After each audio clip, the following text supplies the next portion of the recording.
Coucou, bienvenue dans ce nouveau vlog spécial Romantaisie. Ça y est, enfin, le vlog tant attendu est arrivé. Je vais vous partager tous mes coups de cœur 2025 et même les premiers de 2026. Il y a de quoi faire. Et encore là, j'ai pas tout. Vous voyez, j'en ai à côté. Et il y en a aussi que j'avais en version Kindle. Donc voilà, je vais vous présenter mes 10 coup de cœur 2025. Je vais vous parler aussi d'une déception qui était pourtant recommandée un peu partout. Donc voilà, je voulais vous partager moi mon avis. J'espère que ça va vous plaire. Donc comme je disais, c'est vraiment que de la romantaisie. Si vous n'aimez pas ce genre-là, vous pouvez passer cette vidéo. Il y a différents types de romantaisie. On va dire de la plus basique, de la plus dark.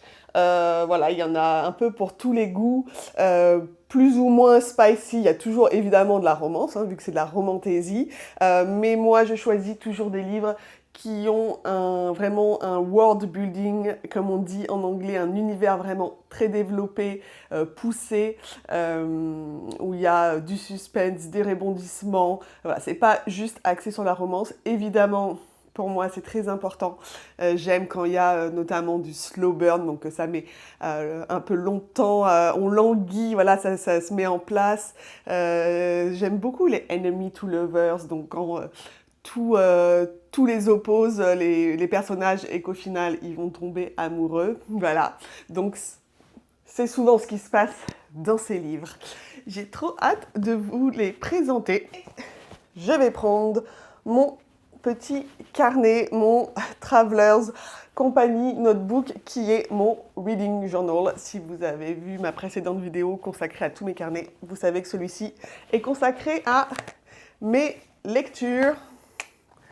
Donc c'est parti, j'ai tout noté. Ce que j'ai fait, c'est que pour chaque livre, j'ai écrit le résumé officiel, on va dire. Donc je vais vous le lire pour que vous sachiez voilà, officiellement de quoi parle l'histoire, etc. Et après, moi, je vous donnerai mon opinion. On fait comme ça? Je tiens à préciser que c'est pas forcément dans l'ordre d'appréciation, on va dire, c'est pas décroissant ou croissant de celui que j'ai le plus aimé, moins aimé. C'est dur de départager parce que, enfin, pour moi, voilà, moi, je mets des étoiles. C'est comme ça que je fonctionne dans mon petit carnet. Donc, je peux vous dire le nombre d'étoiles que j'ai mis. Donc, ça va de 1 à 5. Bon, le moins, là, dans ceux que je vais vous présenter, vu que c'est mes coups de cœur, le plus bas, je crois que c'est 4 étoiles. Donc, ça reste quand même tous des très, très bons livres. Mais voilà, vous voyez, je fais des petites étoiles comme ça. Mais là, celui que je vais vous présenter maintenant, on commence fort parce que je crois vraiment que c'est ma lecture préférée de 2025. Il s'agit de Shield of Sparrows. C'est vraiment mon énorme coup de cœur. En français, c'est le bouclier des oiselles, je crois. Ils n'ont pas le gardé, le nom anglais. Donc, il est sorti en français. Donc, ça, c'est la bonne nouvelle. Parce que moi, donc, je lis qu'en anglais.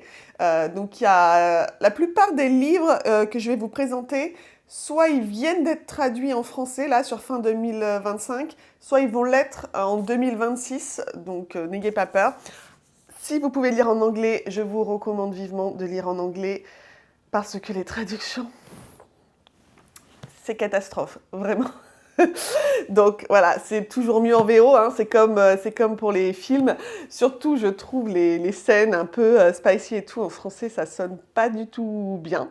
Je sais aussi que la traduction de Onyx Storm, donc la suite de Fourth Ring, est terrible en français. Tous les lecteurs français se sont plaints.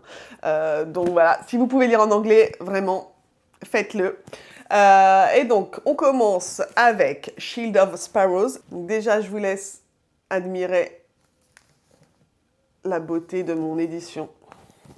Trop contente d'avoir mis la main dessus. Shield of Sparrow a été écrit par Daphne Perry.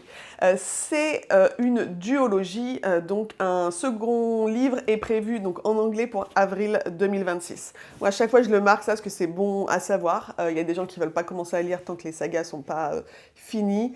Bon, après, c'est dommage qu'il y en a tellement, mais je comprends, l'attente est longue. Moi, personnellement, je relis à chaque fois le livre juste avant la sortie du nouveau, les précédents, pour être à fond dedans. Voilà. Donc, The Shield of Sparrow, je vous lis le résumé. Donc, être Loisel n'est pas un privilège, c'est un piège. Des siècles plus tôt, les dieux ont libéré des monstres sur les 5 royaumes de Kalandra pour rappeler aux mortels leur insignifiance. Mais je n'ai jamais eu besoin d'une divinité pour me rappeler la mienne. En tant que princesse, mon seul devoir est d'obéir au roi. Régner ne faisait pas partie de mon destin, pas plus que de me battre. Jusqu'au jour où un chasseur de monstres légendaire navigue jusqu'à nos côtes accompagné de son prince. Celui-ci ruine ma vie en exigeant que je l'épouse, forcé de signer un traité magique avec mon propre sang. Me voilà conduite vers le plus dangereux des royaumes. À mes côtés, un guerrier qui me méprise autant que je le déteste, et un mari que je connais à peine. On s'attend de moi que je sois reine, espionne, sacrifice, mais que se passerait-il si je refusais le rôle que l'on m'a choisi, si j'établissais mes propres règles? La seule façon de vaincre les monstres que nous craignons le plus est d'en devenir un soi-même. Voilà. Alors, je lis les résumés, mais n'ayez pas peur, je ne spoilerai jamais.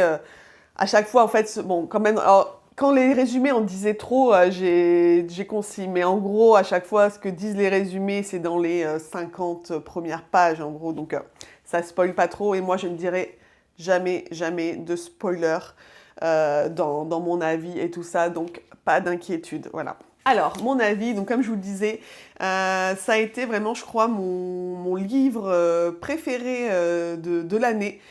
Celui qui m'a le plus surprise, on va dire. J'ai été happée dès les premières pages, donc ça c'est vraiment agréable. Pour moi, c'est vraiment le signe d'un bon livre quand, dès le début, hop, je peux plus m'arrêter de lire. J'ai adoré l'univers qui change des vampires, des dragons et tout. C'est vraiment un univers totalement différent de ce qu'on peut lire généralement en romantaisie. Sachant que moi, depuis l'été 2024, j'ai lu, je crois... ouais, j'ai lu pas loin de 180 livres, je crois. Cette année, j'ai encore lu 80... Enfin, en 2025, j'ai lu 80 livres. Donc voilà, je lis beaucoup, je lis donc que de la romantaisie. Donc, il y a des choses, voilà, où je remarque les influences, ce qui revient souvent, les thèmes. Et donc là, c'était un peu rafraîchissant, ça a changé. Je me suis tout de suite attachée à Odessa, donc l'héroïne, qui, au départ, peut donner l'impression d'être... une jeune fille naïve voilà, qui pas très intéressante, mais qui, au final, va évoluer tout au long de l'histoire. Donc j'aime bien souvent quand voilà, les personnages évoluent. Dès le début, en fait, on entreaperçoit son courage, mais voilà, ça va se développer au fil des pages.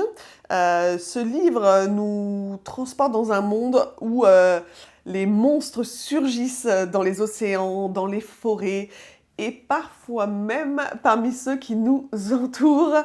Il y a plein de plot twists, donc de rebondissements pendant le livre. C'est pas qu'à la fin, il y en a aussi au cours de la lecture. Donc ça, j'ai vraiment apprécié et j'ai vraiment été surprise. Donc ça, j'adore. Voilà, quand on s'attend pas du tout à quelque chose qui va arriver, c'est toujours agréable. J'ai adoré cette romance. Donc là, c'est un vrai slow burn, enemy to lovers, enfin bref, tout ce que j'aime. Donc voilà, j'ai trop hâte d'être à avril pour lire la suite. On passe au deuxième livre, Blood of Hercules. Donc celui-ci, il est traduit aussi en français et avec le même titre. Donc voilà, je vous montre moi mon édition. Je lisais quasiment plus que sur Kindle, mais je me suis mis à aimer à nouveau, à avoir des beaux livres. En fait, j'achète en physique quand c'est des belles éditions comme ça. Si c'est des basiques, généralement, je lis sur ma Kindle. Mais quand ça peut être voilà, une belle édition comme ça, j'investis un petit peu, surtout qu'à chaque fois je les relis parce que le deuxième tome de cette saga est sorti là en fin d'année. J'ai pas eu le temps de le lire et je veux relire celui-ci avant que j'avais lu au tout début de l'année 2025, donc ça fait déjà un an. Donc voilà, quand on relit plusieurs fois les livres et tout, c'est agréable de les avoir dans sa bibliothèque. Blood of Hercule, je lui ai mis 5 étoiles. C'est mon autre gros coup de cœur de l'année. Bon, il y en a beaucoup, mais celui-ci m'a beaucoup marqué. Il était aussi très différent. Il a été écrit par Jasmine Mas. Donc, je vous lis le résumé. Je suis une fille comme les autres. Je tentais de survivre dans ce monde infesté de titans et régi par les Spartes. Des immortels issus de 12 maisons royales disposant de pouvoirs quasi divins et d'une richesse obscène. J'étais une jeune fille abandonnée, pauvre, timide et bègue. Je ne cherchais qu'à me faire discrète, à cacher mes cicatrices. Mais voilà, un test sanguin a révélé que je faisais partie de cette puissante élite. Que j'étais l'une d'entre eux. Une Sparte, forcée d'entrer à l'académie de guerre, je dois à présent me soumettre à l'examen le plus exigeant jamais conçu. L'enjeu, déterminer si j'ai les talents requis pour devenir une immortelle. Je suis cernée de monstres, pétris de haine, obsédés et étrangement possessifs, mais ils ne savent pas à qui ils ont affaire et ils vont le regretter. Ça vous donne envie? Franchement, ce livre, une petite pépite. C'est un gros coup de cœur. Je l'ai dévoré en 48 heures, vraiment, je ne pouvais plus m'arrêter. On retrouve une ambiance un peu à la Hunger Games. Donc, je ne sais pas si vous avez lu cette série, donc ça c'était Young Adult, hein, où voilà, un peu dans cette école, dans cette académie là où elle rentre, où tous les coups sont permis, où bah, si l'un y passe, c'est pas grave. Hein. Et l'histoire et les personnages sont vraiment développés, approfondis. La romance est très subtile. Souvent, dès les premières pages d'un livre de romantasy, on va vite se douter qui, à la fin, va finir ensemble, etc. C'est pas du tout le cas dans ce livre. Donc c'est ça que j'ai beaucoup aimé. Et en fait, donc Alexis, donc l'héroïne de ce livre, va attirer très vite l'attention de plusieurs hommes. Donc c'est ça aussi qui est différent dans ce livre. C'est ce qu'on appelle un livre où harem inversé, reversed harem. Qu'est-ce que ça veut dire? Ça veut dire que ce sont plusieurs hommes qui sont après une femme et qui vont essayer de séduire une femme. En fait, c'est un genre... Dans la romantasy, en fait, après, il y a différents genres, différents scénarios. Et donc là, on est sur un scénario de type harem inversé. Je n'avais jamais lu de livre de ce type. Je ne pensais pas forcément que ça pouvait me plaire. Mais en fait, j'ai adoré. J'ai vraiment adoré. Et du coup, bah voilà, jusqu'à la fin, on se demande pour qui son cœur va pencher, si elle va même choisir l'un d'entre eux. Donc c'était vraiment voilà, une lecture passionnante, que ce soit sur le fond, l'histoire, l'intrigue, voilà, ces différentes épreuves qu'elle doit traverser dans son école pour s'en sortir, et aussi en parallèle donc ces différents hommes qui la courtisent, pas forcément de manière très romantique, mais voilà, c'était une très chouette lecture. J'ai oublié de vous préciser que c'est une duologie, et donc le deuxième tome est déjà sorti, en tout cas en anglais. En français, peut-être pas, peut-être qu'il va sortir en 2026, je crois. Donc voilà, normalement là, quand je vais lire, après, bah, j'aurai toutes mes réponses dans le deuxième tome, mais j'ai vraiment adoré. Le troisième livre, Silver Elite. Donc ça, c'est une édition un peu plus basique, voilà. Mais l'histoire n'en est pas moins extraordinaire. Silver Elite, c'est un autre 5 étoiles, écrit par Dani Francis. Donc, je vous lis le résumé. Premier tome d'une romance dystopique captivante, ce roman révèle que les dons psychiques sont synonymes de mort et que la survie est soumise à des règles strictes. Ne faire confiance à personne, mentir à tout le monde, et surtout ne jamais tomber amoureux de son pire ennemi. Vren Darlington a passé sa vie à se cacher, perfectionnant ses pouvoirs psychiques et soutenant discrètement la rébellion. Sur le continent, être modifié est synonyme de mort certaine, et Vren est l'une des modifiées les plus puissantes qui soient. Lorsqu'une erreur fatale la livre à l'ennemi et la contraint à intégrer son programme d'entraînement d'élite, elle saisit enfin l'occasion rêvée de porter un coup fatal à ses ennemis. J'adore.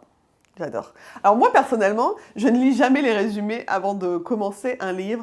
Je lis des recommandations, je vois que plusieurs personnes ont recommandé et je vais juste l'acheter comme ça sans le lire avant. Mais les résumés sont pas mal, Donc là, pareil, dès les premières pages, j'ai été accrochée, fascinée par cette dystopie où, encore une fois, la différence est mal vue. Donc, ces gens qui ont été modifiés, qui ont des pouvoirs, qui sont exclus, rejetés, tués, voilà.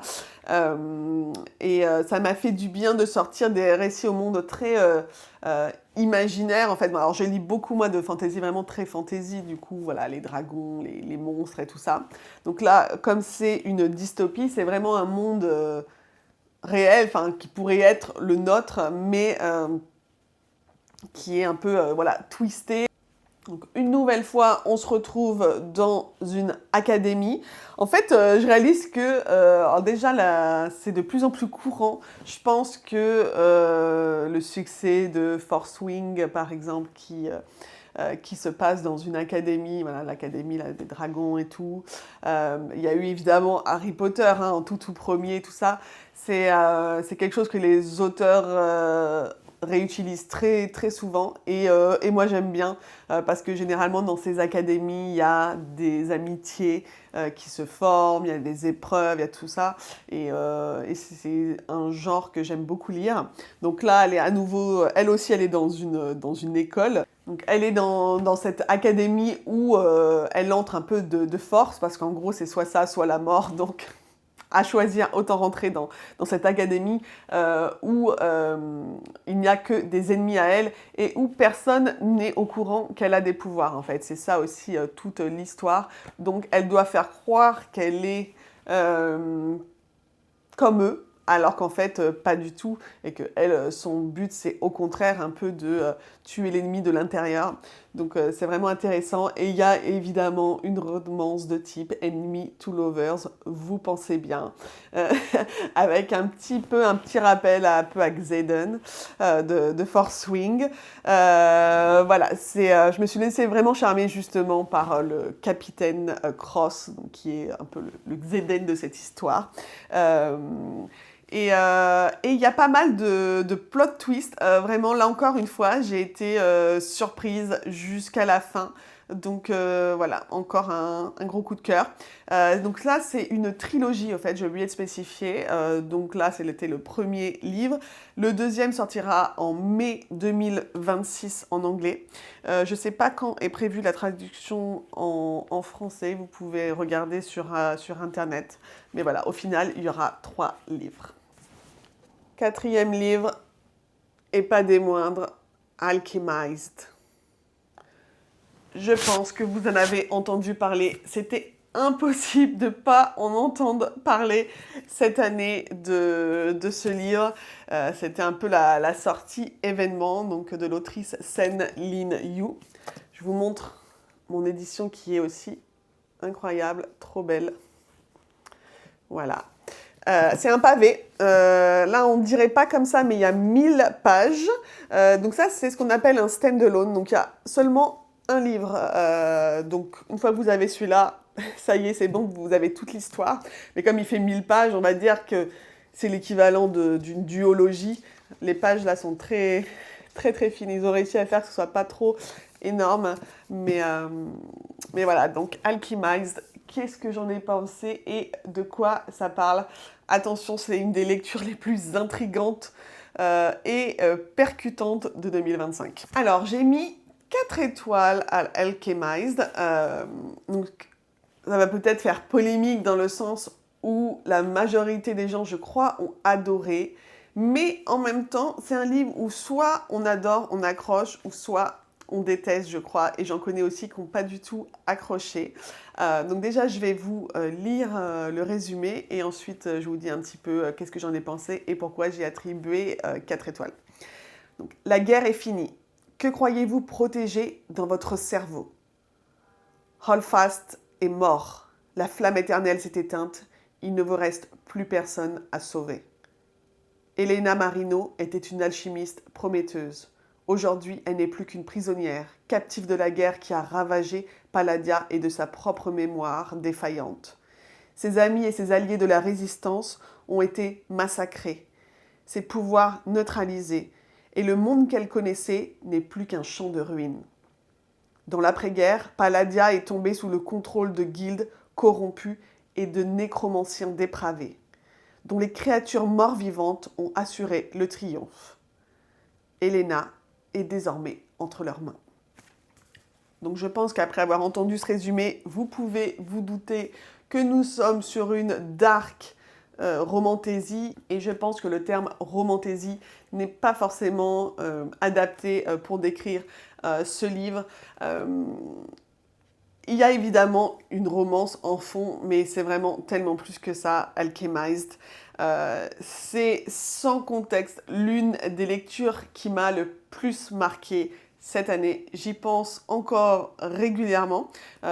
Pour autant, j'ai mis que 4 étoiles, mais vous savez, il y a des lectures qui vous marquent plus que d'autres, qui peuvent vous bouleverser. J'en attendais énormément. Donc après, c'est le problème de ces livres que tout le monde recommande tellement. Et je ne sais pas si vous êtes sur TikTok, mais donc il y a ce qu'on appelle le BookTok sur TikTok. Donc tout le monde, toutes les booktokeuses disaient que c'était...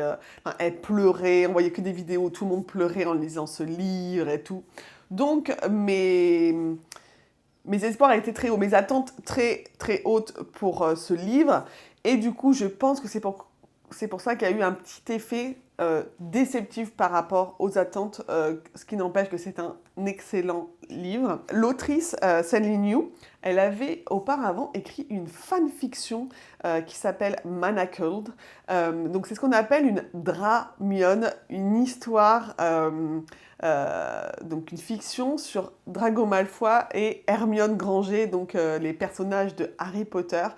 J'ai découvert grâce à ce livre, en fait, que c'était quelque chose de très très courant sur la toile, qu'il y avait beaucoup de fanfiction autour de ces deux personnages ennemis qui en faisaient une romance, en fait.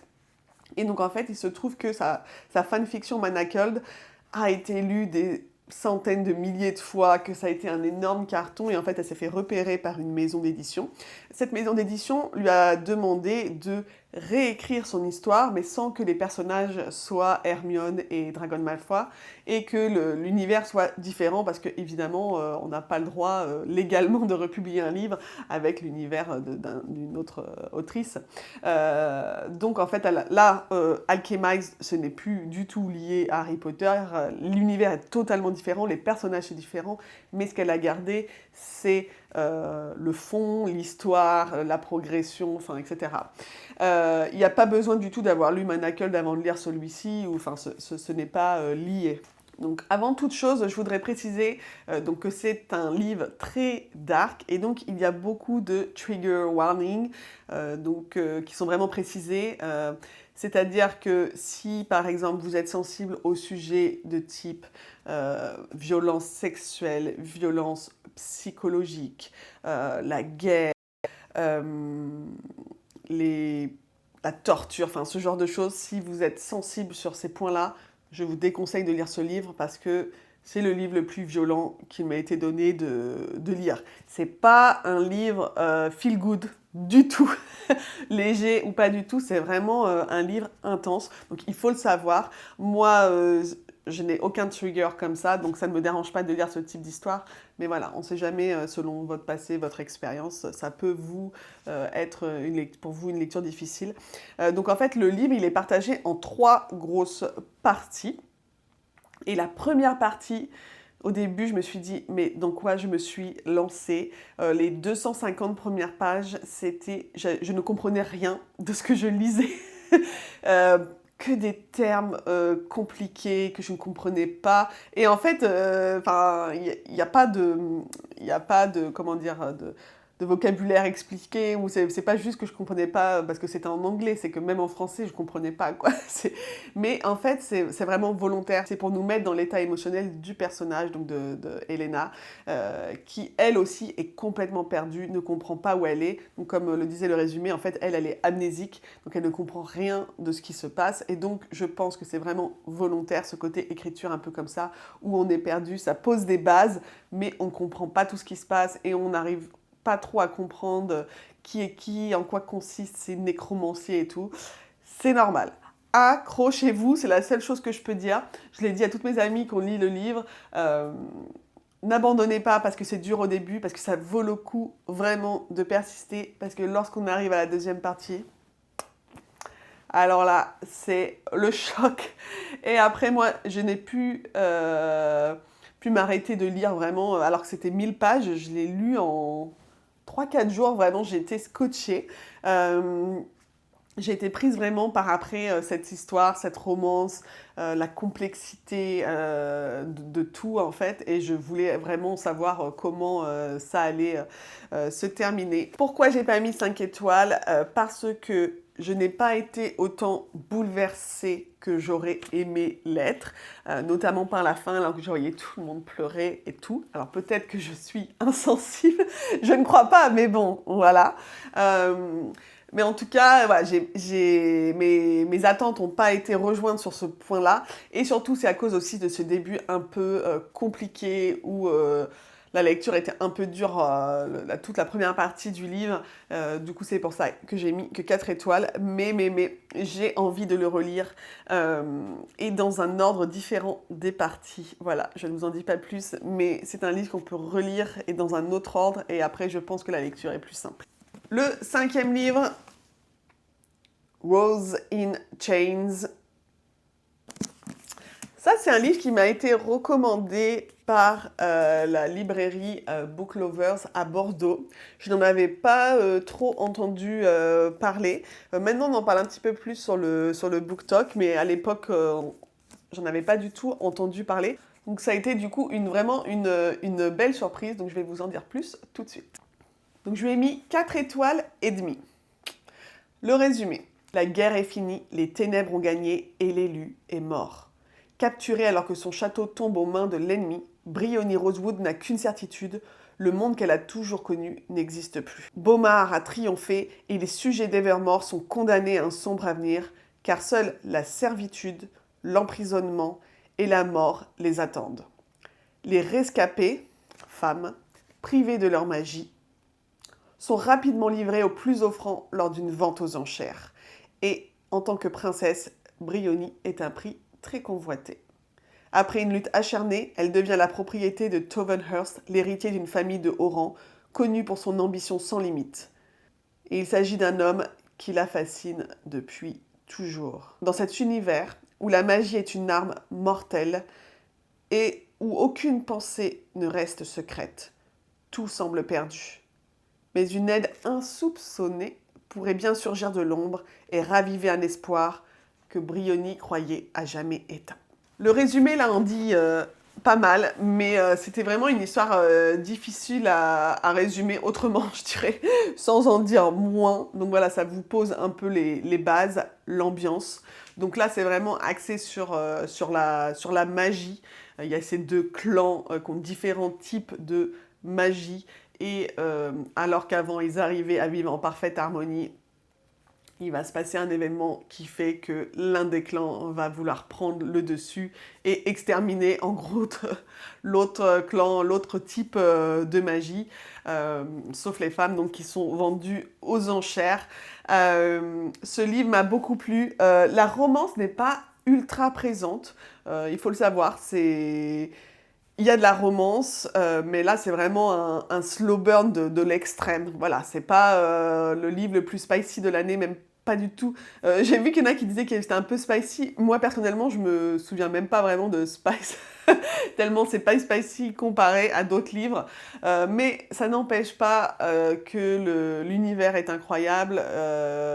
et que ça vaut vraiment le coup de lire malgré ça. Et je pense que la romance va vraiment se développer et arriver dans les prochains tomes parce que il s'agit d'une trilogie.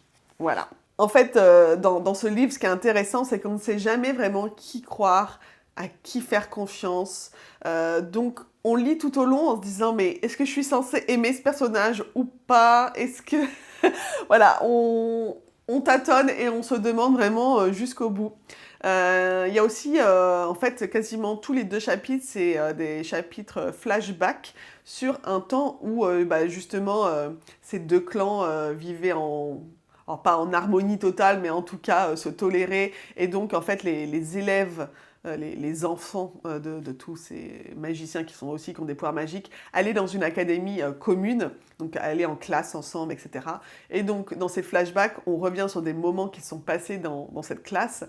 Donc, on voit que certains étaient amis. Bon, il y en a, il y avait déjà une animosité, mais on voit la relation qu'ils avaient à l'époque. Et ensuite, on revient au présent où vraiment tout a changé, les relations, etc.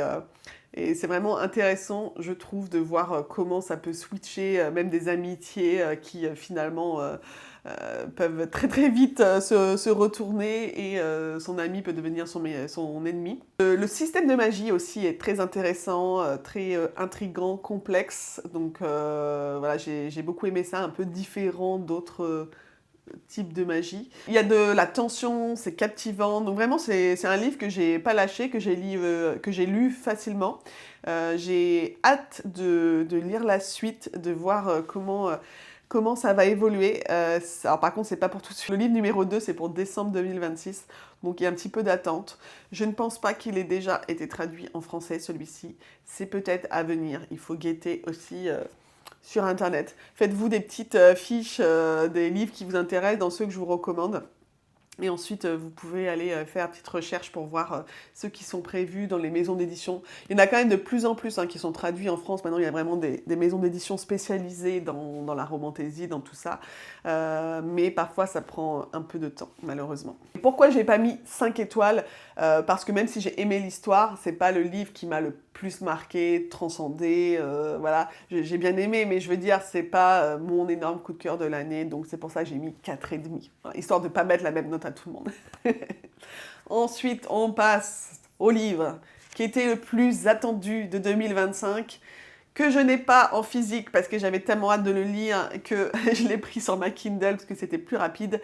Donc je vous mets la petite couverture ici, c'est Onyx Storm de Rebecca Yarros.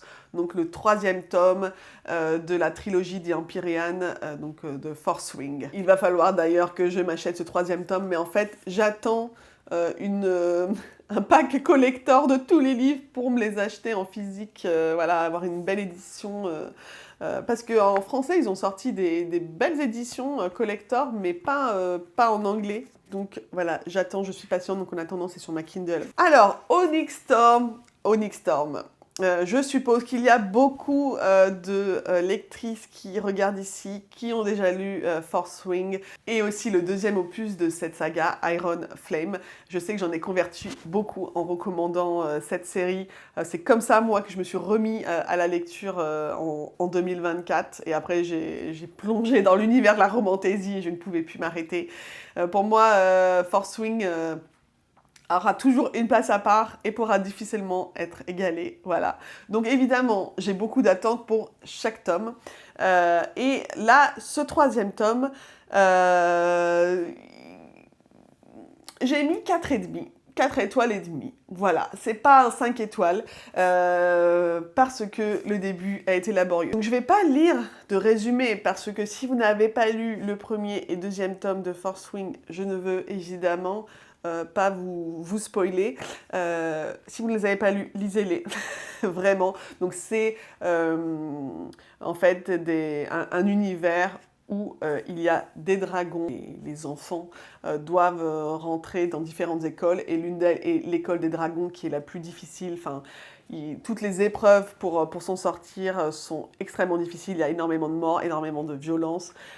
Et donc on suit le personnage de Violette qui a été obligée par sa mère, qui est générale, à rentrer dans cette académie et qu'elle obtienne son propre dragon, et voilà. Et évidemment, il y a une romance de type Enemy to Lovers avec le meilleur boyfriend, book boyfriend, Xaden. Je crois qu'on est beaucoup à être d'accord. Et donc voilà, c'est vraiment une histoire géniale. Moi, j'adore l'univers. Avec ces dragons et tout qui parlent. Donc voilà. Je les ai lus et relus et j'ai même écouté en audiographique tous les tomes. Donc vraiment, c'est une série dont je me lasse pas, donc je ne peux que vous le recommander. Et donc, ce 3e tome, j'étais évidemment très impatiente de retrouver Xaden et Violette. Mais en toute honnêteté, donc, j'ai été un petit peu déçue. Donc, j'avais relu tous les tomes avant, j'étais au taquet. Souvent, ce que je le fais parce que j'ai envie de me souvenir vraiment de tous les détails. Et je trouve aussi que quand on relit, surtout après coup, quand il y a eu plusieurs tomes de passé, on réalise des petites choses, il y avait des petits indices et tout qu'on n'avait pas forcément perçus lors d'une première lecture. Donc j'avais tout relu, donc j'étais au taquet. Et pourtant, quand j'ai commencé ce tome 3, j'ai eu l'impression d'être à la ramasse. Je ne comprenais rien de ce qui se passait, je ne comprenais pas de quel personnage on parlait. Il y avait plein de noms de nouveaux personnages, plein de noms de dragons, alors qu'avant ils n'étaient pas forcément nommés. Donc on se retrouvait avec d'un coup 20 nouveaux noms de personnages et tout, et j'étais complètement perdue. Je ne savais plus qui était qui faisait quoi et tout. Donc vraiment, je me suis dit, mais c'est pas possible. Il y a eu d'ailleurs plein de vidéos sur TikTok de gens qui étaient là. Mais je comprends pas, là, en train de rechercher dans les anciens livres et tout. Non, mais vraiment, c'était un sentiment partagé par tout le monde, un peu lost au début de ce livre. Donc j'ai mis un peu de temps à me mettre dedans et voilà, à comprendre. Et le rythme aussi était plus lent. Donc Fourth Wing de The Empyrean, ça va être 5 livres. Donc c'est normal qu'à un moment donné, au milieu, on va dire, de la saga, il y ait un petit peu plus de lenteur ou que l'auteur prenne le temps de développer plus certains personnages, l'univers, etc. Donc voilà. Mais après, voilà, c'était, je crois, les 250 premières pages que j'ai trouvées un peu lentes, où j'ai mis vraiment du temps à me mettre dedans. Et ensuite, par contre, quand ils ont commencé, donc ouais, il y a une quête dans des îles et tout, c'est devenu un peu plus intéressant. Et évidemment, comme à chaque fois dans Fourth Wing, je peux vous dire que la fin...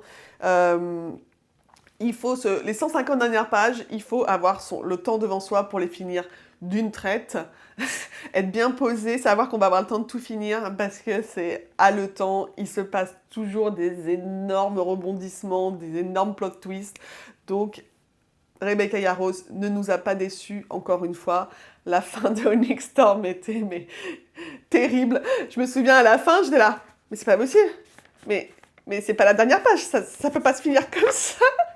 Vraiment en désespoir. Et j'ai eu une énorme book hangover, on appelle ça un peu la gueule de bois. Vous savez, quand vous avez fini une lecture que vous avez adorée et tout, et qu'après vous vous sentez mal et que vous avez du mal justement à vous remettre à lire autre chose parce que vous êtes un peu traumatisé par cette lecture. Et ça a été le cas avec Onyx Storm. Vraiment, la fin, après, j'étais là, oh non, mais c'est pas possible. Et surtout que l'autrice avait prévenu que la suite, le 4e tome, ne serait pas publié avant 2027 parce qu'elle avait besoin de temps de repos, parce que là, elle avait sorti les 3 premiers tellement vite et que ça a été en gros ultra intense, quoi. Et elle avait besoin d'un break, ce que je peux comprendre. Mais nous faire attendre 2 ans après une fin comme ça, c'est de la torture. Donc voilà, ça y est prévenu. Hein. Donc c'était quand même un très bon livre et c'est pour ça que j'ai mis 4,5 malgré le début un petit peu plus... Voilà. Après, j'ai beaucoup aimé par contre qu'on a appris à connaître d'autres personnages davantage que les principaux. Parce que ce que j'aime beaucoup aussi dans Fourth Wing, c'est qu'il y a vraiment aussi pareil, cette amitié, ce groupe d'amis. Et pour moi, j'adore ça, les amitiés à chaque fois dans les livres. Pour moi, c'est aussi important que les romances. Et j'aime bien m'attacher à d'autres personnages que l'héroïne. Et voilà. Donc, et là, justement, dans ce livre, notamment Ridoc, l'un des personnages, on apprend vraiment à l'apprécier. Bon, à chaque fois, on a peur qu'il y en ait un ou l'autre qui meurt et tout. Enfin, voilà, à chaque fois, c'est le stress dans cette saga. parce que l'auteur n'hésite pas à en tuer certains, donc voilà, on a toujours un peu peur. Mais c'était vraiment une chouette lecture au final. Et ensuite, je sais que je l'ai réécouté, je l'ai écouté en audiographique après avoir fini de lire, et j'ai vraiment apprécié de relire en fait. Donc je pense que c'est aussi un livre qui mérite d'être lu. Donc évidemment, je recommande. Vous pensez bien. On passe au 6e livre qui est accompagné de son deuxième, parce qu'il y a les deux premiers livres de la saga qui sont sortis, donc je vais en parler en une fois. C'est Quicksilver. Je pense que vous en avez entendu parler parce que la sortie en version française là, en fin d'année a fait beaucoup de bruit. C'était, je crois, l'un des livres les plus attendus parce que ça avait été un peu le succès surprise de fin 2024, début 2025. En fait, c'était une autrice, donc c'est Callie Hart, qui avait sorti de façon indépendante son premier bouquin. Et en fait, ça a tellement cartonné qu'ensuite, une maison d'édition a acheté les droits, a réédité, donc ça a pris du temps, etc. Donc à un moment, le livre n'était plus du tout dispo. Donc voilà, ça a fait vraiment beaucoup parler et je comprends parce que pépite. Il se trouve donc que le livre numéro 2 est sorti juste là, fin 2025. Et j'ai fini de le lire début janvier, là. Voilà. Donc, de quoi ça parle et mon avis. Donc déjà, évidemment, Quicksilver, c'est un 5 étoiles. Dans le royaume désertique de Zilvaren, où l'eau est plus précieuse que l'or, Saeris Fane survit en volant dans les réservoirs de la reine éternelle. Dotée de pouvoirs étranges qu'elle cache soigneusement, jusqu'à ce que la garde royale l'attrape. Sur le point d'être exécutée, elle ouvre accidentellement un portail magique qui la projette dans un monde enneigé. Première humaine à fouler les terres d'Ivelia depuis un millénaire, Saeris se retrouve liée à Kingfisher, un redoutable guerrier fait. Passé énigmatique, attitude exécrable, charisme dévastateur, il compte utiliser les pouvoirs d'alchimiste de la jeune femme pour sauver son peuple d'une guerre ancestrale. Les bases sont posées, ça aussi ça vous donne pas envie de lire, je sais pas quoi faire pour vous donner envie de lire. Juste pour Kingfisher, lisez ce livre. Voilà, là, en fait, je l'ai relu, en plus, Kingfisher, en fin d'année, avant de relire le second. Donc, j'avais adoré ma première lecture, mais j'ai encore plus aimé la deuxième. Donc, ça c'est vraiment la preuve que c'est un bon livre pour moi. C'est-à-dire que quand on prend plaisir à regarder, c'est comme les films, ceux qu'on prend plaisir à regarder à nouveau, c'est souvent le signe que ce sont des bons films. Et donc, j'ai tout de suite accroché au personnage, à l'univers, à l'histoire. J'apprécie beaucoup l'humour de Saeris, le personnage féminin. J'adore ça aussi quand il y a des points d'humour et tout, de sarcasme, ça me plaît beaucoup. Le personnage de Kingfisher peut agacer, en agace beaucoup au départ. Je dirais même que, en gros, il a tous les red flags du mec qu'on ne veut pas. Hein. Et je sais que certains ont arrêté de lire à cause de ça, parce qu'ils étaient agacés par son personnage, qu'ils trouvaient toxique et tout. Mais s'il vous plaît, n'arrêtez pas. N'arrêtez pas. Je ne suis pas pour les mecs toxiques, je suis pour les mecs gentils. Hein. Dans les livres, j'aime bien qu'ils soient un petit peu, féroces, moraligrés, on dirait, donc un peu moralement, qui n'hésitent pas à dépasser, à faire des choses pas très très légales ou pas très très catholiques, on va dire, pour la femme qu'ils aiment et tout. Ça, j'aime bien ce côté-là. Mais là, Kingfisher, en fait, il faut se dire qu'il y a une raison à son comportement, qu'on va comprendre ces raisons d'ici la fin du livre. Donc, persistez, vraiment, ça vaut le coup. Et je dirais le quart final du livre est mais d'une intensité, mais franchement, Ça, c'est typiquement le genre de livres qui font que je peux lire jusqu'à 2 heures du matin alors que je suis épuisée, mais parce que je veux savoir ce qui se passe après. Ou le genre de livres qui me font oublier de manger parce que je suis en train de lire et que voilà, je veux juste continuer à lire, pas d'interruption. Et franchement, la fin, incroyable, incroyable, plein de révélations, de rebondissements. Il m'a fallu attendre 1 an pour la suite, donc ça a été dur. Donc il y a 4 livres de prévus en tout dans cette saga. Et donc je vous donne aussi déjà mon avis sur le second tome. Le second tome n'est pas encore traduit en français, mais je pense que ça devrait venir pour 2026. Donc le second tome, c'est Brimstone. Voilà. Et alors celui-ci, il est un petit peu différent du premier dans l'intensité, dans... Pareil, c'est un peu comme pour la saga The Empyrean. Ce deuxième livre, il pose plus le monde, il développe plus l'univers, les personnages. Donc c'est un peu plus lent le rythme, ce qui en a déconcerté certains. Moi, après, en plus, je l'ai lu dans une période où j'étais en burn-out et tout, et où j'avais eu de mal à lire. Donc, ça n'a pas aidé. Et du coup, comme c'était pas quelque chose de ultra prenant, où il fallait absolument tourner la page d'après pour savoir ce qu'il allait se passer, et bah, du coup, j'avais du mal à lire sur la longueur, et donc je lisais 30 pages, puis après 30 pages, et donc c'est difficile de se mettre dans une histoire, je trouve, quand on lit que 30 pages par-ci, par-là. Donc je ne sais pas vraiment, voilà, objectivement, si c'est parce que j'étais pas dans un état psychologique au top quand je le lisais, ou si c'est le livre lui-même. Mais en tout cas, il y avait plus de lenteur, c'est sûr, que sur le premier qui, lui, voilà, on peut plus s'arrêter de le lire. Cependant, la fin, encore une fois, les 200 dernières pages, et là, vraiment la toute fin, font que ça vaut le coup de lire ce deuxième tome. Franchement, elle est très forte, l'autrice. Elle a réussi à nous surprendre, vraiment. Et la fin, t'es là, mais c'est pas possible. J'ai dû relire 4 fois le dernier chapitre pour être sûre que j'avais tout capté. La première chose que j'ai faite après, ça a été d'aller sur TikTok et de voir les théories que les gens avaient sur la fin pour confirmer ou non ce que j'avais pensé. Donc ça, c'est vraiment génial quand un livre fait ça, c'est que voilà, c'est trop chouette. Donc voilà, j'ai beaucoup aimé et j'ai trop hâte de la suite. Et d'ailleurs, la suite doit sortir à la fin de cette année, là, en novembre. Donc, impatiente, impatiente.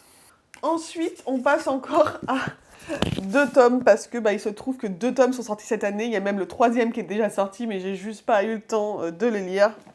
Il s'agit de Iron and Embers, le premier tome. Le nom de la saga, c'est The Ashes of Tezmar. Le nom Tezmar vous dit peut-être quelque chose parce qu'il s'agit du spin-off de la saga Les légendes de Tezmar. Ça avait été mon coup de cœur lecture de 2024 avec Fourth Wing et j'avais pas eu l'occasion de vous en parler parce que c'était arrivé en fin d'année que j'avais lu ça et que j'avais pas refait de vidéo lecture depuis. C'est une saga en 4 ou 5 tomes, je sais plus, ils sont tous sortis et je crois qu'ils ont tous été traduits en français aussi. Donc vraiment, si vous cherchez une super saga, je vous recommande Les Yeux fermés, les légendes de Tezmar. C'est quand même pas mal spicy, donc si c'est quelque chose qui vous dérange, peut-être pas. Mais l'univers est génial, les amitiés sont géniales. Enfin, franchement, j'ai trop adoré. Donc quand j'ai vu que l'autrice allait sortir un spin-off, vous pensez bien que j'étais la première dessus donc j'ai pas été déçue. Je vous lis le résumé tout de suite. Donc j'ai mis 5 étoiles au premier tome, Iron and Embers. Et le deuxième, c'est plutôt 4,5, je dirais. Voilà, j'ai un petit peu moins aimé, mais franchement très chouette. Ce roman suit Vren Umbervel, une alchimiste spécialisée dans les poisons, devenue assassine après la perte de ses proches. Vivant dans l'ombre et guidée par la vengeance, elle est forcée de reprendre contact avec le monde lorsque des attaques utilisant une alchimie noire inconnue menacent les royaumes.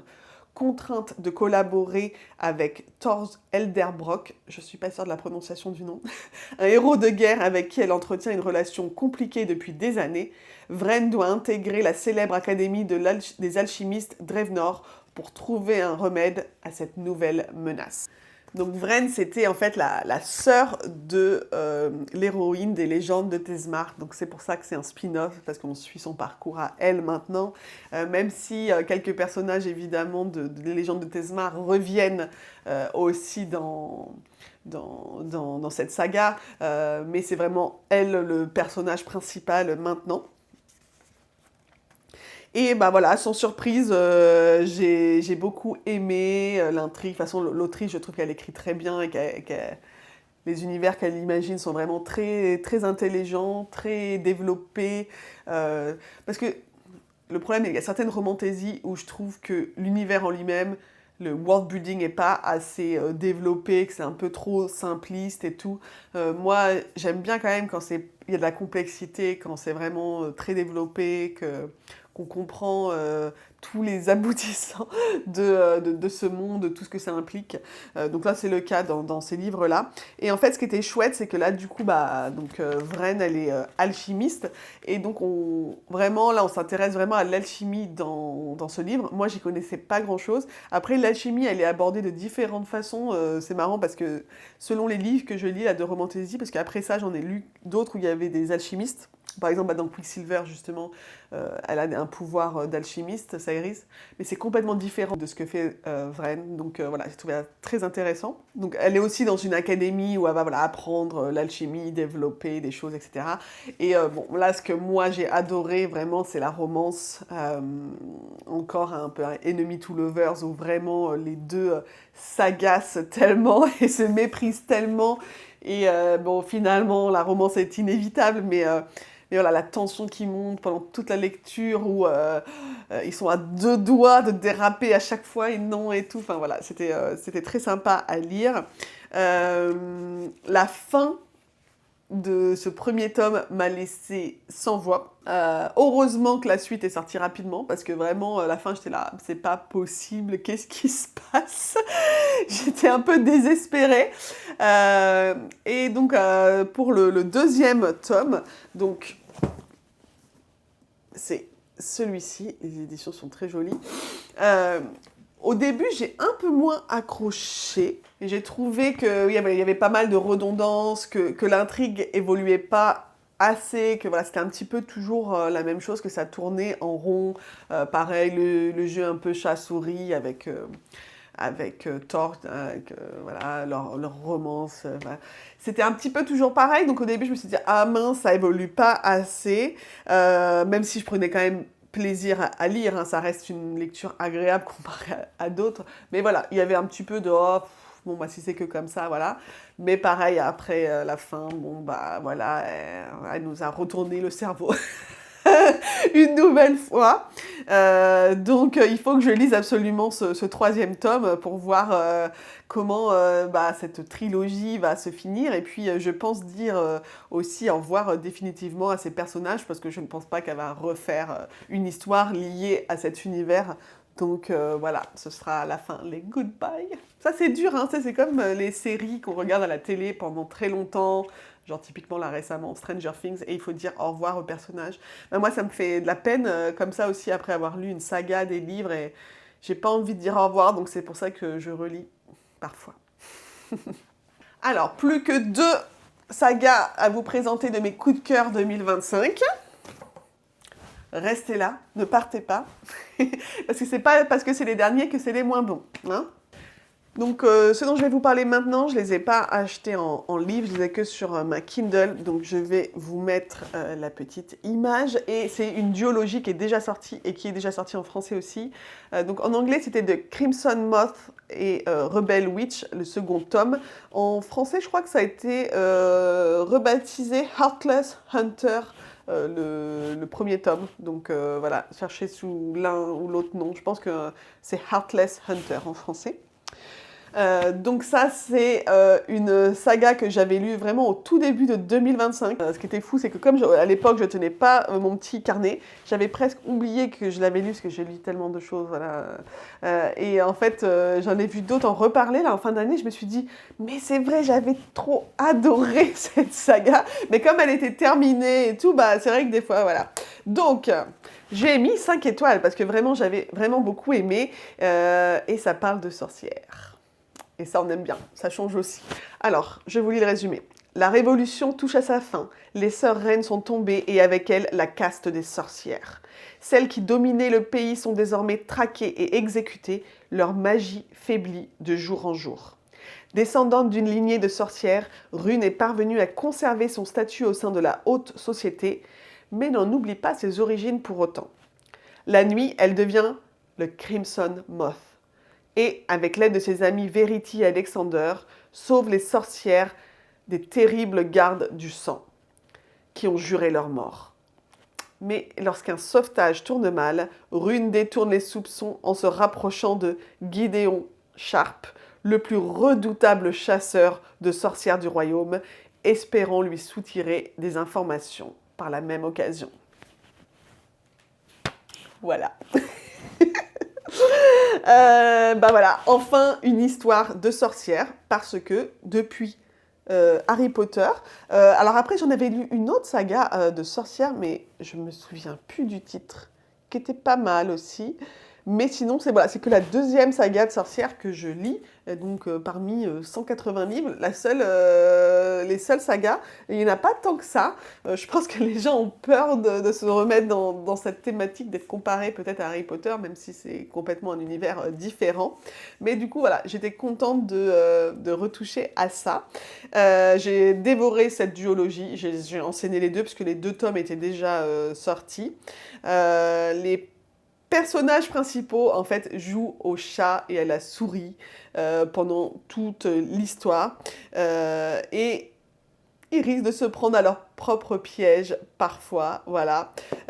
Donc la question c'est ça, c'est un amour véritable peut-elle naître entre 2 ennemis? À quel point peut-on faire confiance à l'autre quand le chasseur de sorcières est censé te tuer et donc te chasser? Peut-on vraiment lui faire confiance? C'est une saga intense, haute en trahison, en rebondissement, en faux semblant. Et l'intrigue tient en haleine tout le temps, en fait. Donc ça, voilà, c'est super à lire. L'héroïne, elle est vraiment intrépide, fearless, et attachante aussi. Lui, Gideon, donc le chasseur de sorcières, ça prend un peu plus de temps à l'apprécier. Je vais pas vous mentir, il est pas très très sympathique à la base, mais voilà. Et le tome 2, il était tout aussi haletant, l'histoire s'est bien développée, je trouve il y a vraiment pareil de l'intrigue jusqu'au bout, donc je ne peux que vous recommander cette duologie. En plus c'est fini, donc il n'y a pas besoin d'attendre 107 ans pour avoir la fin, donc ça c'est chouette. Et dernier coup de cœur de 2025, c'est Dear Bond. Regardez-moi comment cette édition est magnifique. Donc j'ai enlevé la jaquette, vous savez, papier, et c'était ça dessous, mais j'aime trop. Généralement, il n'y a rien sur la façade, mais là, j'ai trouvé ça tellement magnifique. Trop, trop beau. Et alors, Dear Bond, Dear Bond. Donc, pareil, si vous suivez un peu le BookTok, vous en avez forcément entendu parler, parce que je pense que tout le monde le recommande. Mon avis va un peu trancher. J'ai aimé, mais j'ai aussi été un peu déçue. Donc Dear Bond n'a que 4 étoiles. Voilà. Meryn Cooper n'a jamais rêvé de devenir une liée, ces guerriers d'élite capables de nouer un lien mental avec d'immenses et redoutables loups. Mais lorsque sa sœur est enlevée par des monstres immortels que son royaume combat depuis des siècles, son monde s'effondre. Prête à tout pour franchir le front et la sauver, Meryn s'engage dans l'armée. Propulsée dans des épreuves du lien, elle doit survivre à une ascension mortelle, puis à 4 mois d'entraînement au château. Et surtout, elle doit apprendre à apprivoiser le lien avec une louve sauvage qui refuse toute communication. Donc vous l'aurez compris, il y a des énormes loups dans cette histoire. Attention, c'est pas des loups-garous, hein. C'est pas la personne qui se change en loup, c'est juste leur animal avec qui ils vont être liés. Donc comme dans Force Wing, c'était les dragons, là c'est des loups géants. Voilà.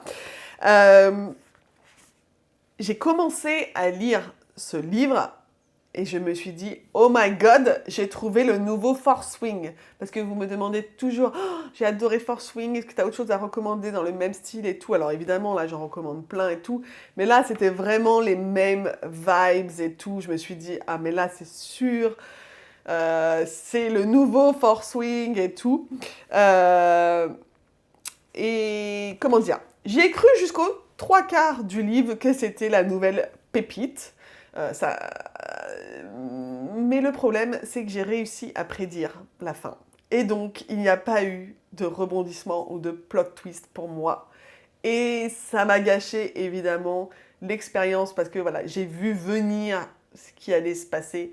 Et c'est quand même dommage. Alors après, en ayant discuté avec d'autres personnes, des booktokeuses anglaises et tout, certains l'ont pas vu venir. Donc évidemment, si vous ne voyez pas venir ce plot twist, c'est le meilleur livre de l'année. Voilà. Mais si comme moi, vous le voyez venir, bon.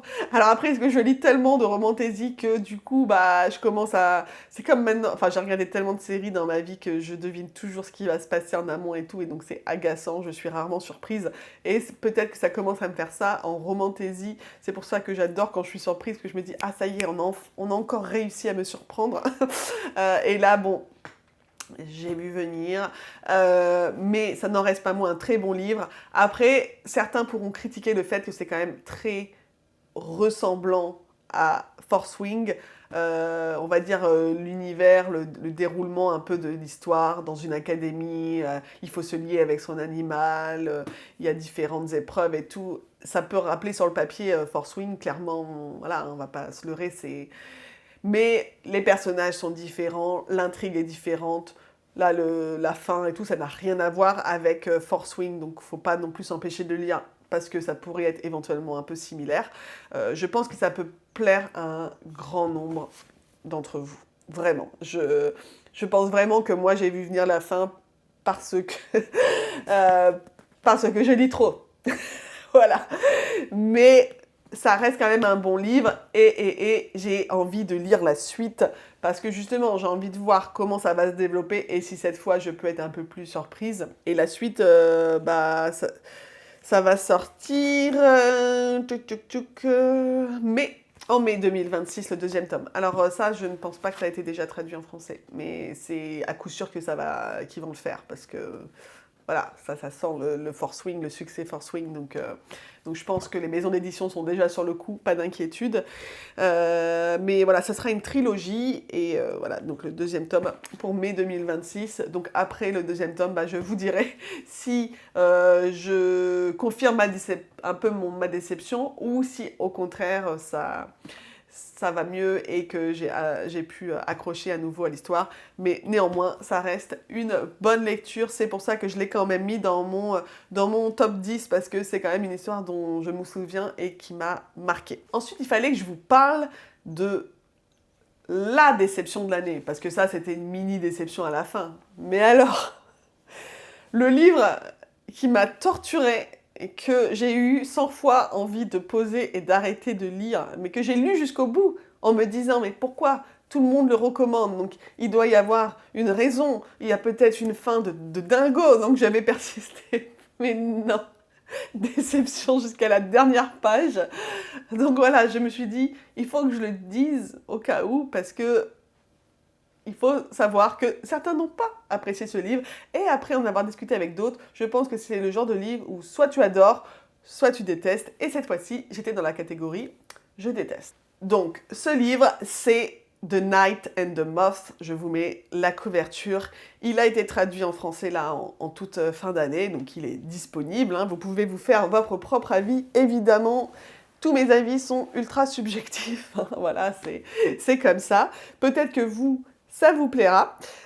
Et alors, je ne l'ai pas mis dans mon carnet, donc je vais prendre mon téléphone pour vous lire le résumé. Donc en français, le titre, c'est « Le chevalier et la phalène », pour info, donc voilà, rien à voir. Il était une fois une cathédrale où 6 prêtresses priaient les augures. Chaque jour, elles se noyaient et voyaient le futur de ceux qui venaient en quête de conseils. Chaque soir, elles rêvaient du leur et de leur liberté. Car les prophétesses d'Essling exerçaient pendant 10 ans avant de pouvoir franchir le mur et découvrir le monde. C'était la promesse qu'on leur avait faite. Un jour, le roi et ses chevaliers arrivèrent à la cathédrale en quête de présages. En dépit des règles, Six, l'une des devineresses, en français, devineresses, conclut un marché avec le plus ruste d'entre eux. Quand ils repartirent, les prêtresses se mirent à disparaître. Voilà. J'ai un trauma de ce livre tellement j'ai pas aimé. En fait, déjà, c'est dans un monde très médiéval et il y a des gargoles, il y a tout ce truc qui, moi, n'était pas du tout sexy pour moi. Et vraiment, en fait, j'ai pas du tout accroché à l'histoire, à l'intrigue. Je comprenais pas où ça voulait en venir. J'ai vu venir la fin. Franchement, j'ai pas compris. Et tout le long, je lisais, j'étais là, mais pourquoi les gens aiment bien? Pourquoi les gens recommandent? Vraiment, je ne comprenais pas. Et c'est la première fois, je pense, de toutes mes lectures, et j'en ai lu beaucoup, où j'ai eu envie d'arrêter ma lecture tellement je n'aimais pas. Donc, franchement, je pense que ça s'explique pas. C'est juste que je n'ai pas du tout accroché. Donc voilà, c'était ma déception. Ma déception de l'année. Il en fallait bien une, hein. Et donc, comme promis, je vais vous parler aussi de mes premiers coups de cœur de 2026. Donc, à l'heure où je tourne cette vidéo, nous sommes le 15 janvier. Et j'ai déjà lu donc Brimstone, la fin. J'avais déjà commencé en décembre.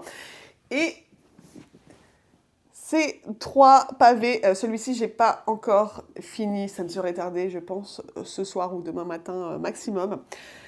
Et en fait, je vous explique tout. Donc déjà, c'est des énormes coups de cœur. Donc l'année commence très très très bien. J'ai retrouvé là le goût de la lecture. J'ai lu tout ça en une semaine. Donc pour vous dire que ce sont des bons livres. Et en fait, tout le monde sur le BookTok avait recommandé ce livre donc en 2025. Donc dit Ascended de l'autrice. En fait, c'est un duo d'autrices. C'est Greenwich et Lennox. Voilà, c'est 2 femmes qui écrivent ensemble. Intéressant. Et donc tout le monde recommandait ce tome, mais j'avais lu aussi que dans les commentaires, tout le monde disait qu'avant, il faudrait lire cette série écrite par le même duo. Donc le premier tome, c'est Riftborn et le deuxième, Duskband. Voilà. Parce qu'il y aurait un peu des univers connectés ou je sais pas quoi. En gros, tout le monde disait il vaut mieux avoir lu les autres avant. Donc du coup, moi je m'exécute parce que j'aime pas lire un livre s'il y a d'autres univers connectés et du coup de pas capter certaines choses parce que je n'avais pas lu les autres romans avant. Donc je préfère toujours lire les précédentes séries si elles sont connectées.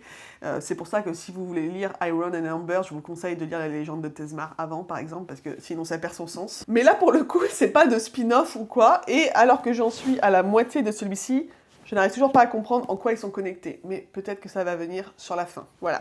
En tout cas, ces deux-là, j'ai trop adoré. Ah, mais alors là, je peux vous dire que pour moi, c'est mon nouveau un peu Force Wing au niveau sensation. Donc, je pense que ça peut vraiment vous plaire. Bon, je n'arrive pas à le trouver en français, donc peut-être qu'il n'est pas encore sorti. Donc, je vais essayer de traduire en direct le résumé anglais en français pour vous. Je pense que vous préférerez. Des décennies après qu'une rébellion a ravagé l'île de Seed, Fia Riftborn a appris à survivre en restant discrète et en évitant à tout prix la redoutable garde Seed. Elle cache en effet un pouvoir dangereux qui ferait d'elle une cible immédiate s'il était découvert. Lorsque ce pouvoir se manifeste lors d'une simple mission qui tourne mal, Fia s'attend à une exécution rapide, mais au lieu de ça, le mystérieux général Larry Cashford lui propose un marché cruel, rejoindre la garde ou mourir. Pris au piège, Fia doit faire un choix impossible, céder au chaos qui gronde en elle au risque de tout détruire ou devenir une arme au service de ceux qui lui ont tout pris. Un dilemme rendu plus dangereux encore par l'attirance troublante qu'elle éprouve pour le général. Un homme aussi fascinant que dangereux. Voilà pour le premier tome. Et au début, les 20-30 premières pages, je me suis dit oh là, ça rentre trop vite dans le vif du sujet, l'univers et tout est pas assez développé. Là, pour le coup, c'était un peu l'inverse. Je me suis dit, mince, peut-être que le world building va pas être assez développé à mon goût et tout. Mais en fait, c'était pour le coup tellement intense et prenant que je ne pouvais pas m'arrêter de lire. Alors après, celui-ci, il n'est pas très, très grand, enfin il fait que 400 pages, ce qui pour moi est un petit livre. Le second tome, il en fait 550, il était un peu plus long. Et j'ai pas lâché, mais j'ai dû enchaîner les deux d'affilée. Heureusement que j'avais déjà le deuxième tome. J'ai trop adoré. Et c'est assez rare pour être souligné, mais je crois que j'ai encore préféré le second tome au premier tome. Donc voilà, ça s'améliore encore. Généralement, il y a une petite descente au deuxième tome, ça a été souvent le cas, hein, vous avez vu dans les sagas que je vous ai présentés. Et là, pas du tout, j'ai encore plus adoré celui-ci, où pour le coup, là, l'univers et tout est vachement développé, on apprend plein de choses. Il y a des nouveaux personnages géniaux. Enfin, franchement, j'ai tellement adoré. Et en fait, il y a un troisième tome qui va sortir cette année. Voilà. Euh, donc, je suis en suspense. Et entre-temps, elle a sorti donc celui-ci. Et je pense qu'en fait, peut-être les univers vont se relier et dans le troisième, du coup, ça fera sens. Voilà, c'est pour ça que je crois qu'il fallait lire cela avant. Mais je vous recommande cette série. Donc, je ne sais pas si elle existe en français, il faut regarder. Sinon, bah, en anglais. C'est pas ultra difficile à lire, c'est pas ultra complexe, c'est pas Alchemist, vous voyez. Donc, peut-être que si votre niveau vous le permet, vous pouvez lire en anglais. Et The Ascended, pour l'instant, donc j'en suis à la moitié et j'accroche bien. Donc c'est vraiment différent, c'est plus dark, ouais, que l'autre série, mais très intéressant. Là, on est sur un univers avec des dieux et tout. En gros, il y a des dieux qui ont copulé avec des mortels et tout. Enfin, bon, il y a certains mortels qui ont des pouvoirs. Et ces mortels qui ont des pouvoirs, ils ont l'obligation à un moment donné de s'affronter dans une sorte de tournoi, etc. Où seul le meilleur survivra et pourra devenir un dieu à son tour et tout. Enfin, voilà. Un petit peu l'histoire. Et bah, on a cette jeune fille héroïne en fait, c'est des jumeaux, enfin, il y a un garçon et une fille. Elle a des pouvoirs, lui n'en a pas. Et donc, elle se cache, etc. Enfin, évidemment, elle n'a pas envie d'aller... parce qu'en fait, normalement, on est volontairement censé se présenter pour ce tournoi, hein, à mort. Elle, évidemment, elle n'a pas envie d'y aller. Elle se cache, mais bon, elle va pas réussir longtemps. Et donc, elle va devoir... aller affronter tout le monde là-haut et elle, son but, c'est bah, pareil, un petit peu, voilà, c'est d'être avec l'ennemi et de le tuer de l'intérieur, quoi. Voilà, et bah, j'accroche vraiment bien. J'ai commencé, vous voyez, hier, un peu plus d'hier. Non, avant-hier, et j'ai déjà lu 400 pages quasiment, donc c'est bon signe. Voilà pour toutes ces lectures. J'espère que ça vous a plu, que c'était pas trop long.